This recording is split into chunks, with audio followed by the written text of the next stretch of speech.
اب یہاں سب سے پہلی چیز جو ذکر ہو رہی ہے وہ ہے شریک نہ ٹھہرانا اللہ کے ساتھ. کسی کو شرک کی اجازت نہیں ہے، کیونکہ شرک ایسا گناہ ہے کہ جو انسان کی زندگی بھر کے نیکیوں کو ضائع کر دیتا ہے. قرآن پاک میں یہاں تک آتا ہے، اللہ تعالیٰ نے سورہ نام میں 18 جلیل القدر نبیوں کا نام لے کے اور باقیوں کو اجمالی طور پہ ان کی اولادوں، ان کے بھائیوں میں سے، ان کے بیٹوں میں سے جو نبی ہوئے ان کا اجمالی طور پہ اللہ نے ذکر کر کے فرمایا اگر یہ نبی بھی شرک کرتے اللہ ان کے بھی اعمال برباد کر دیتا. وَلَوْ أَشْرَكُوا لَحَبِطَ عَنْهُمْ مَا كَانُوا يَعْمَلُونَ، ان کے بھی اعمال برباد ہو جاتے. اور سورہ زمر میں اللہ نے اتنی بڑی بات ارشاد فرمائی، اللہ نے فرمایا لَئِنْ أَشْرَكْتَ لَيَحْبَطَنَّ عَمَلُكَ، اے نبی اگر آپ سے بھی شرک سرزد ہو گیا اللہ آپ کے بھی اعمال برباد کر دے.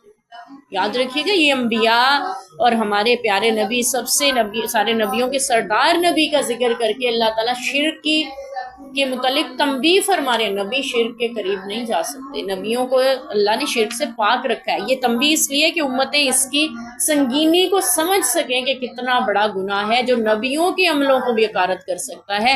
امتوں کو تنبیہ کرنے کے لیے اللہ تعالیٰ نے یہ ذکر فرمایا ہے. تو اس لیے شرک کیا ہے؟ اللہ کی ذات میں، اس کی صفات میں اور اس کی عبادت میں کسی دوسرے کو بھی اس کا برابر ماننا یا اس کا حق حصے دار ماننا، یہ شرک ہے. جبکہ اللہ تعالیٰ اپنی ذات، صفات کے تقاضوں اور عبادت میں ہر طرح کے شرک سے پاک ہے. اور چوری